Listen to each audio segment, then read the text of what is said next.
And we're back. What's going on? This is Casual Guy 86 here, and we have returned to Let's Play Game Maker.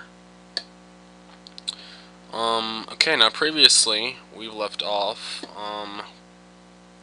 so that we started to make an inventory of some sort, and different key items.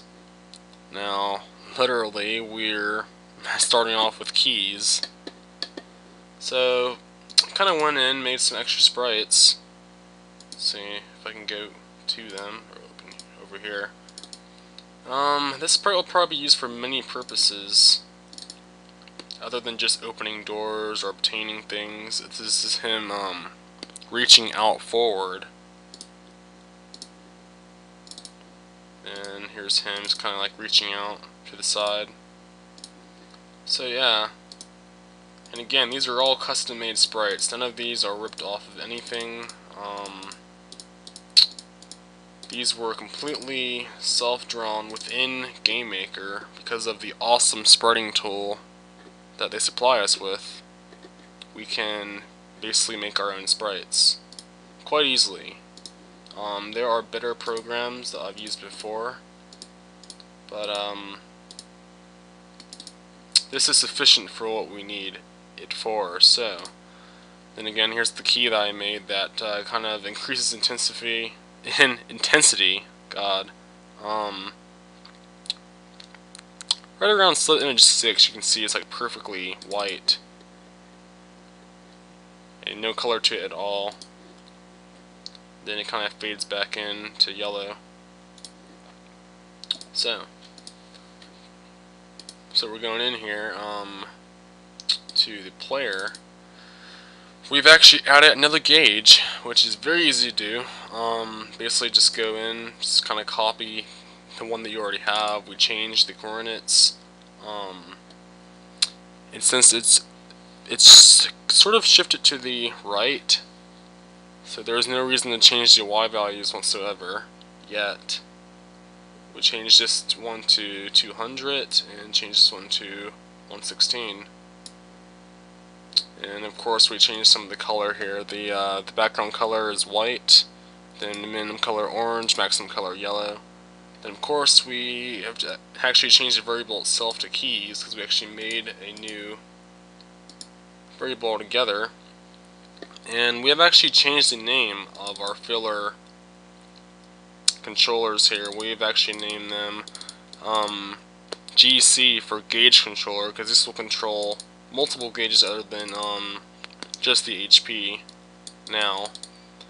Although we have the variable named HPC, which it doesn't matter. Like, we all know what they stand for, so it's the same concept. We go into the block if the HPC is equal to 50, then set variable to so and so. So in this case it's 0.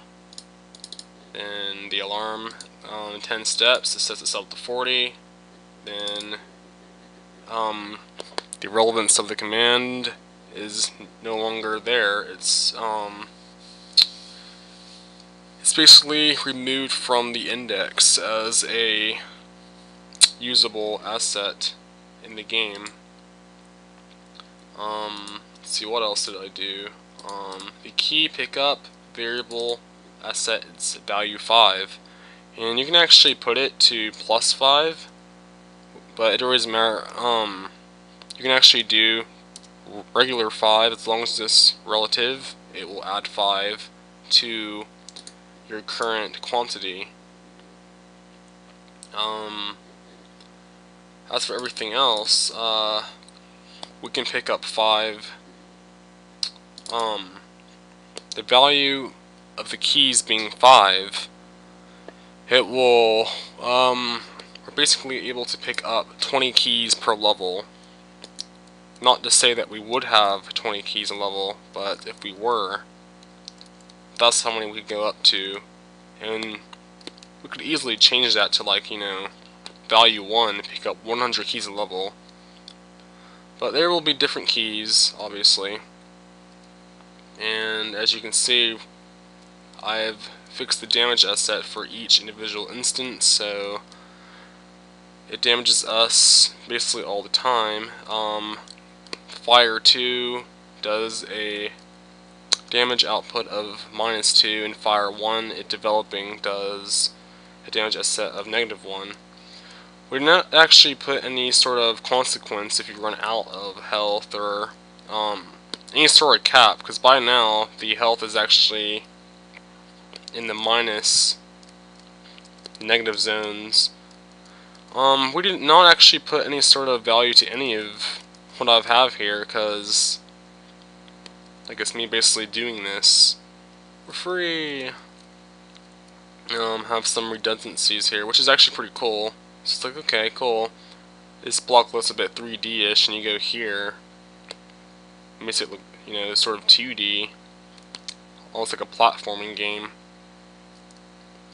So yeah, it kind of like runs though. It's like, huh, he's in a hurry. He must get to where he has to go, or else. Kind of cool how he runs. Like, we only use like what, 3 frames, or 3 different sprites to make like 6 or 7 frames. As you can see, the color now for the key gauge is like a creamish color because it's changing from orange to yellow. This is the new block that I've kind of worked on. It's kind of like the tilted version of this block. It hasn't a value to it yet. I'm not sure what we're going to do with this so far. Fire 3 does no damage so far. So yeah, everything that we're doing is custom. This game that we're doing is very simple to create. Hardly difficult at all. And again, I've made like probably I think 7 different games that are much cooler than this. I'm actually working on 2 other games right now along with this. I'm gonna actually show you guys another game that I'm doing in one of my side videos. So yeah, we have all the change instances set up. We have the occurrences. We'll eventually put a cap on the health. I think probably like a question check. Same thing as this, except you put a greater than or less than variable. So I guess next thing to do now is to do a potions asset, because we have no way to bring back our health at all. So in that case, okay, looking at this, we've added the potion, which probably seemed like seconds to you guys. It was actually about maybe, I didn't say it took too long to do this. It just took a